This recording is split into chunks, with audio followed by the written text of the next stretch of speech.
ভারতীয় প্রেস নোটে যে কথা বলা হয়েছে এটা সম্পূর্ণভাবে আমরা প্রত্যাখ্যান করি।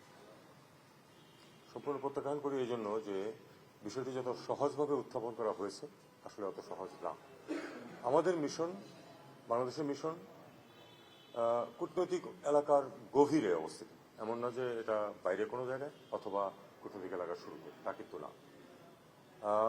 তারা বলছে 20-25 জনের একটা দল হতে পারে, হয়তো একটু কম বেশি হতেও পারে সংখ্যা, কিন্তু সেটা কথা না। 25 জনের একটা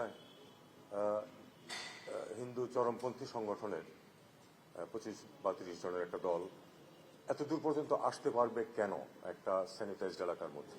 তার মানে তাদেরকে আসতে দেওয়া হয়েছে, তাইলে যেভাবে হোক তারা আসতে পারার কথা না কিন্তু নর্মালি।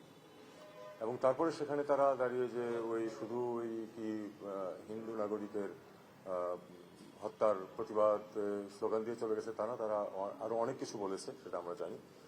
এবং আমাদের পত্রপত্রিকায় যে রিপোর্টটা আসছে সেটাকে যে তারা বলছে যে মিসলিডিং, এটাও সত্য না। আমাদের পত্রপত্রিকায় মোটামুটি সঠিক রিপোর্টই এসছে, যেটুকু আমরা তথ্য পেয়েছি। আমার কাছে প্রমাণ নেই যে তাকে হত্যার হুমকি দিয়েছে, কিন্তু আমরা এটাও শুনেছি যে তাকে হত্যার হুমকি দেওয়া হয়েছে। সেটা কেউ একজন কথা বললো সেটার মধ্যে হতে পারে, কিন্তু আমার কথা হলো যে এ পর্যন্ত আসতে পারবে কেন, এসে সেখানে হুমকি দিতে পারবে কেন? সাধারণত আমরা যখন কোনো প্রোটেস্ট গ্রুপ যখন যায় সেটা আগে থেকে ইনফর্ম করা হয় এবং পুলিশ তাদেরকে একটু দূরে এক জায়গাতে আটকে দেয়। কখনো যদি কোনো কাগজপত্র দেওয়া থাকে 2 জন এসে দিয়ে যায়, এটা হলো নর্ম, সবখানে এটা হয়, আমাদের দেশেও হয়।